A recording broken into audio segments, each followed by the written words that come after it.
Could Anwar Ibrahim be Malaysia's next Prime Minister? The opposition leader has made yet another push to get the job. Ibrahim says he has enough support.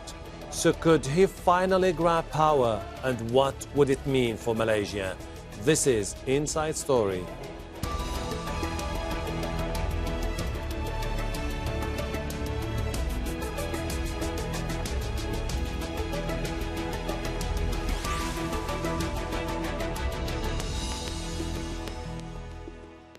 Hello, welcome to the program. I'm Hashim Ahalbara. He's been on the verge of leading Malaysia for decades. Now, opposition leader Anwar Ibrahim is again trying to grab the post of Prime Minister.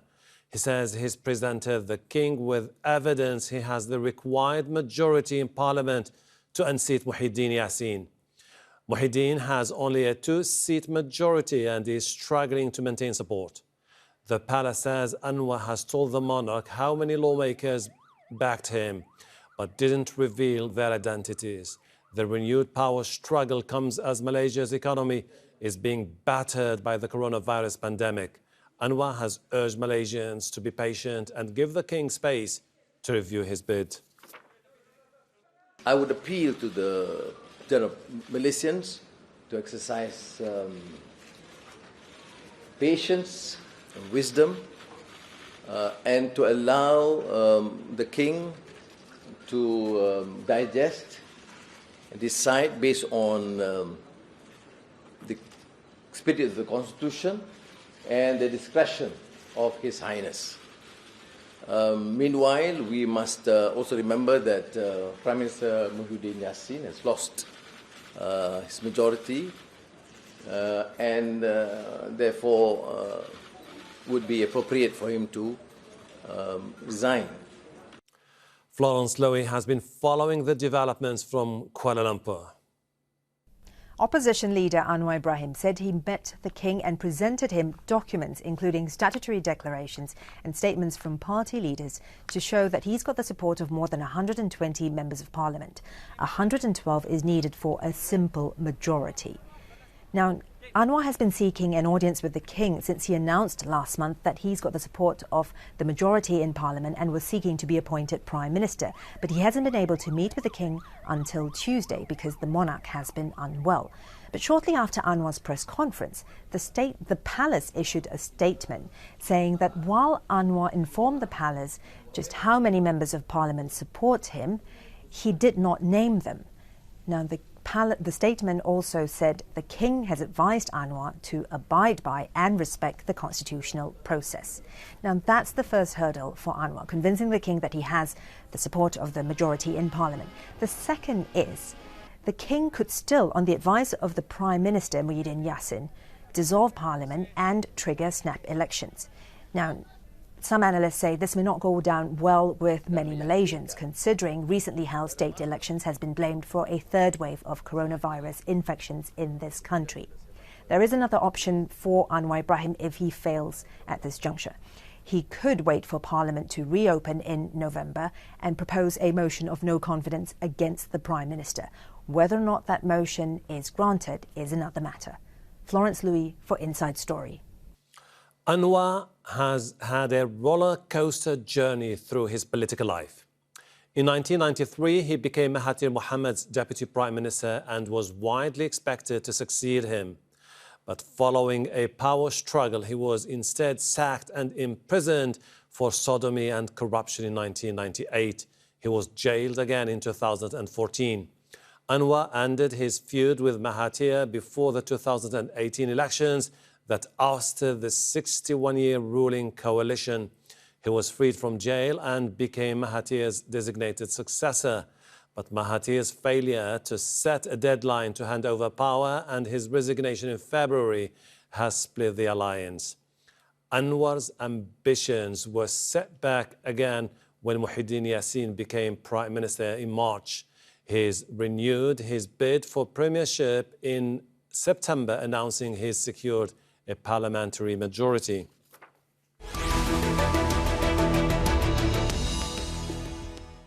Let's bring in our guests. They're all in Kuala Lumpur.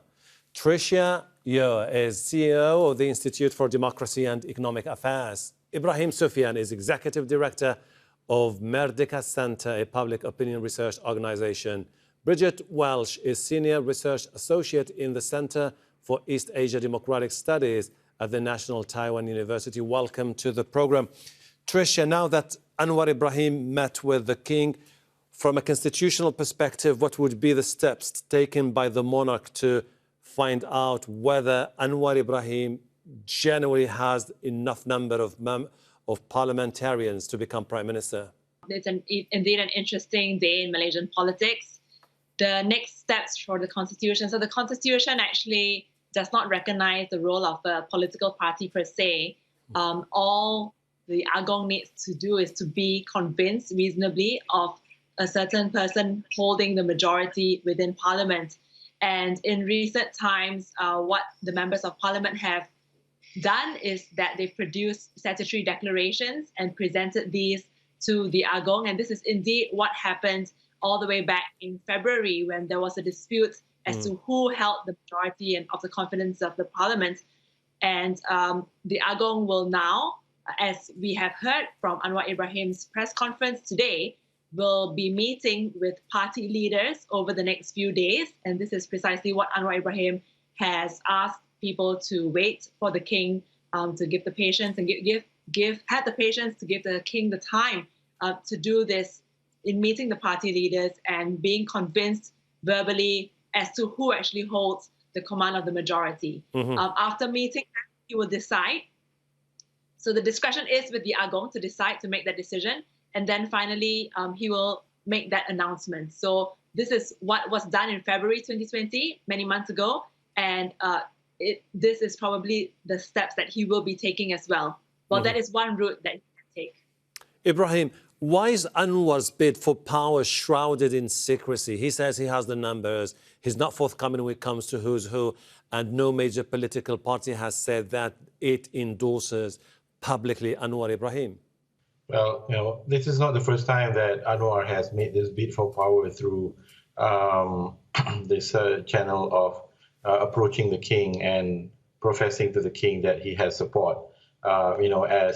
As long ago as 2008, when Anwar first led the opposition coalition to capture deny the ruling coalition back then of 2/3 majority, Anwar also made a bid to claim that numerous numbers of the members of parliament from the ruling party at that time had crossed over to support him.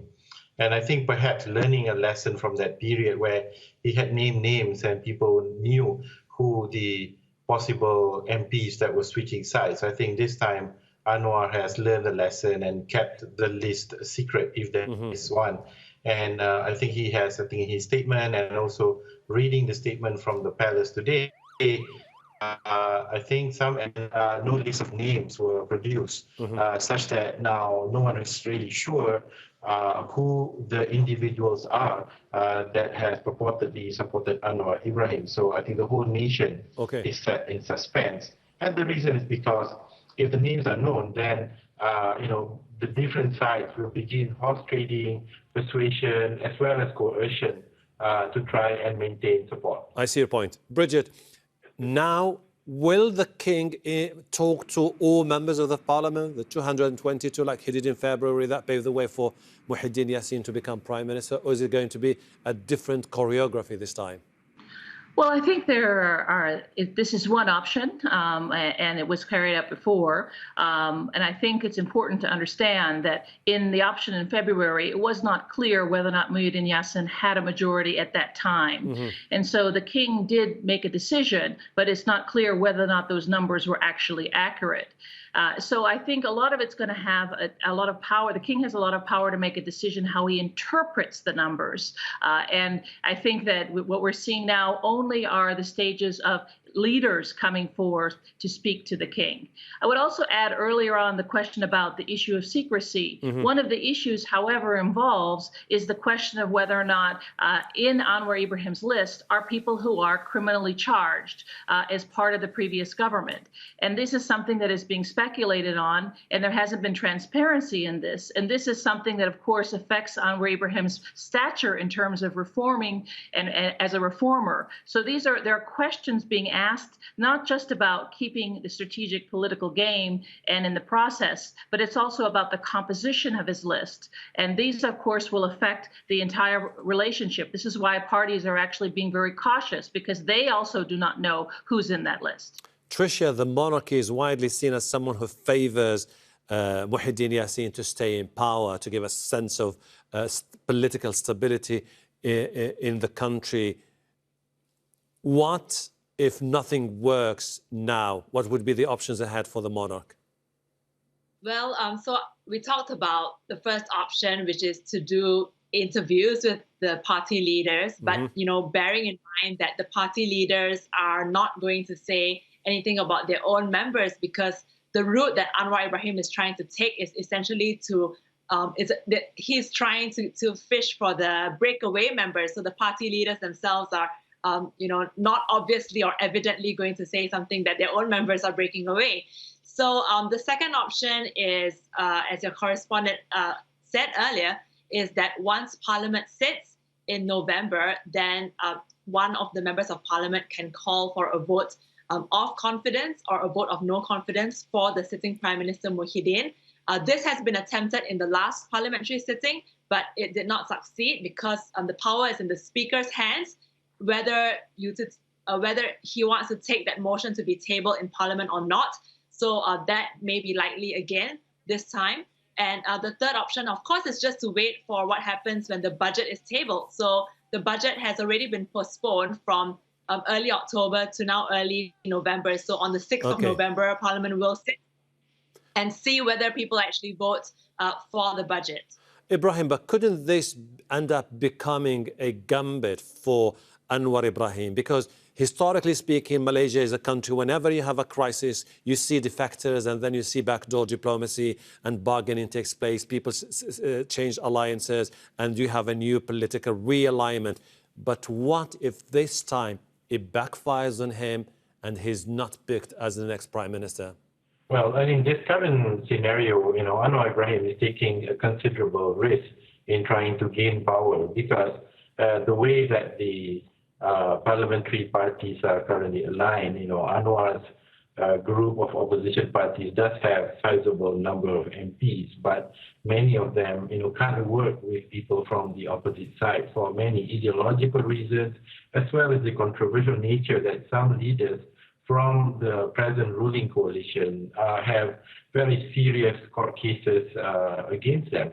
And so he, I think, doesn't have a lot of choice. And so in this gambit that he's doing, he's hoping that there's enough numbers of people crossing over and that his coalition of 91 MPs stays intact to support him across the board. Now, there are also potential other configurations where support may come from other parties. But I think no matter what composition, Anwar Ibrahim eventually arrives at, it is definitely going to be a fairly fragile coalition of MPs that's driven largely by interests such as self-preservation or just maintenance of their position until the next scheduled election rolls by in 2023. Bridget, but isn't Anwar Ibrahim at the same time putting the monarch in a very delicate situation? Because if the monarch maintained Muhyiddin Yassin, some people would be upset. If he dissolves the parliament, calls for new elections, that's what many people don't want to see in the near future. Well, Muhyiddin Yassin still is quite popular overall in terms of general public. But what we've seen in the last 2 weeks, in particular, has a real decline in his popularity, in particular because of the COVID-19 cases. One has to understand that in the last 2 weeks, 1/3 of the cases that have had COVID-19 that are recorded, which is now at around 17,000, have actually come in the last 2 weeks. And this government under Muhyiddin Yassin has chosen to use this as kind of a benchmark for his legitimacy. So in a sense, the king is in a difficult position, not only in dealing with the political elites, he's also in a difficult position in dealing with the problems that the country are facing, not only the health crisis, but the economic crisis. And it's preventing the option of the elections coming forward, because Malaysians really are worried about an election being held at this time, because at least 2% of the cases of COVID-19 in the country have come from those elections directly in terms of coming into the rest of Malaysia. But in the cases of where the epicenter is, the cases of COVID-19 have doubled in the state of Sabah. So as a consequence, the king has to be very cautious about the issues that are at hand that are actually much more serious than they were 2 weeks ago. And of course, the choices of leadership, whether or not it's Anwar or for someone else or Muhyiddin Yassin, are come in that backdrop. Keep in mind that Malaysia has now gone in parts of the country into another lockdown, which has very serious economic impacts that are regressive in parts of the population. So there are real concerns as a result of the developments in society that the king is conscious of. Tricia, but aren't Muhyiddin's chances also slim, given the fact that people now blame him for the new spike in coronavirus cases? They see that the economy has been suffering for quite some time. He was not able over the last 8 or 7 months to reinvent himself and the ruling coalition. Actually, prior to the Sabah state election, his popularity was rather high. And if you follow what happened in the Sabah state election, he actually used that as a benchmark for his own popularity. And, he took that to mean that he does still have that mandate. And I do believe that, that there is also speculation about this general election that was supposed to have taken place. Some people had said before the end of the year, but I think now with the spike in COVID-19 in Sabah, there's also a possibility that that's not going to happen, and elections are not due for several years more anyway. I do believe that following the management of this current third wave of cases, if this goes well and we are able to flatten the curve the way we did after the second wave came and then fell, and we do have quite an efficient public health system. We have a good Director General there. And if that happens again, I do believe that Muhyiddin Yassin's popularity can restore itself again. And, he has been able to ride on the public health wave, just as he can talk about political stability. Ibrahim, Anwar has widely been known as a reformist, a man who was calling for institutional reform, judicial independence, and the rule of the law. That was in the 90s. Do people still remember him for that particular image? Well, Anwar Ibrahim has cultivated a core group of supporters that have stayed with him through thick and thin over these last 2 decades. And through the support of this segment, Anwar has actually built a coalition of other political parties around him. I think Anwar's main challenge is that the numbers of support that he has is just short of what's needed to win an election outright. And the problem then is generational as well as cultural. While Anwar's programs on reform agenda and also improving governance and transparency resonates very well with urban Malaysia, Anwar's programs translates less well with rural and Malay Muslim Malaysia, largely because those groups of voters are more focused on their livelihoods and economic progress. And there, the ruling party typically has a trump card through the use of government resources, patronage politics, and also direct cash incentives to support the rural electorate. So Anwar Ibrahim's appeal to the Malaysian public is very segmented, so strong in certain parts of the country, but much weaker in the interior and the base vote that actually occupies the majority of the Malaysian public. So that's where he faces the challenge. Bridget, you have an economy where the World Bank is predicting an economy that is going to contract by 4.9% this year and 6.1% next year. This should be alarming for the political establishment and for Muhyiddin Yassin in particular. Well, unfortunately, many parts of the political establishment are focusing on politicking with each other. And there is a sense within a large parts of Malaysian society that there is a growing distrust of politicians irrespective of who they are. And there's also a much more demanding electorate. But yes, I think there is a recognition beyond the politics of the seriousness of the economic situation. A new study came out today by the Khazanah Research Institute that points to at least 1 million people who are in very vulnerable positions in terms of the economic situation. And this, I think, really is an important indicator of the fact that there are high inequalities in Malaysia. And of course, there are people who are much more vulnerable. And the COVID-19, as we've learned globally, is very regressive. It affects the poor much harder. And I think this is something that the government is aware of, and it has increased social protections. But the fact is that they have actually only been short term. There haven't been more medium term types of measures and more planning, because the focus has been in politics. Tricia, can the Muhyiddin's party, the Malaysian United Indigenous Party, Bersatu, build a stronger coalition the same way the United Malays National Organization did during the time of the Barisan Nasional? Because historically speaking, you always had this strong coalition, but within that coalition, you would have an extremely popular political party run by an extremely popular politician. This is how Malay's politics has been going on for quite some time. Can Muhyiddin Yassin do that same thing? The problem that Muhyiddin Yassin will face is that within the coalition itself, you already do have UMNO there as the strong party.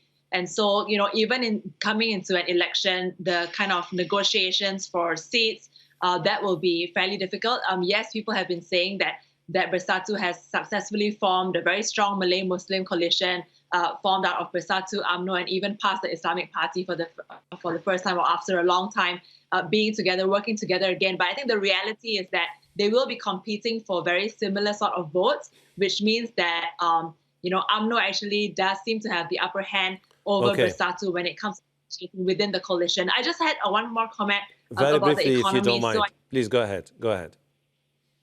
Yeah, I mean, I was just going to say that I think while it's important that the government is continuing to provide these stimulus packages, and that's their only response with regards to the growing economic concern, the government is also very aware, I think, that they are also running out of fiscal space. And you know, a large percentage of our economy is fueled by the Petronas oil and gas resources. And we know that they have not been doing well even in the last quarter. So they are being squeezed in a sense and running out of options. Okay, Ibrahim, from the Barisan Nasional all the way towards the Pakatan Harapan, the two major political coalitions that have governed Malaysia for quite some time, particularly the Barisan Nasional, many blame the political establishment for failing to take into account that Malaysia of today is a multi-ethnic, multicultural nation that should be governed by a new political establishment, not the old one that continues to hold its grip on power. Yeah, I mean, basically, you know, there is a reluctance to move away from identity politics. Identity politics has always been the very easy go-to option for political parties to mobilize support within the masses. In part, it is structural. The reason is because Malaysia's electoral districts are cut along ethnic lines, and each district produces a member of parliament that belongs and represents the interests of this particular ethnic group. And so it is kind of systemic. So although new reformist leaders have emerged from even parties like Barisan Nasional, it's very hard for them to gain traction because the appeal to the more tribal, or rather the fundamental appeal based on identity, race, or religion is much more easier than it is to discuss policies and discuss issues such as the economic policies and so on. And so it's very hard to move the debate space from identity politics towards more substantive policy issues and the challenges that the country faces in competing with the rest of the world today. Thank you. Thank you very much. Tricia, Yeoh, Ibrahim Suffian and Bridget Welsh, I appreciate your insight. Thank you. And thank you too for watching. You can see the program again anytime by visiting our website, aljazeera.com. For further discussion, go to our Facebook page. That's facebook.com/AJ Inside Story. You can also join the conversation on Twitter. Our handle is @AJ Inside Story. From me, Hashim Al-Bara, and the entire team here in Doha. Bye for now.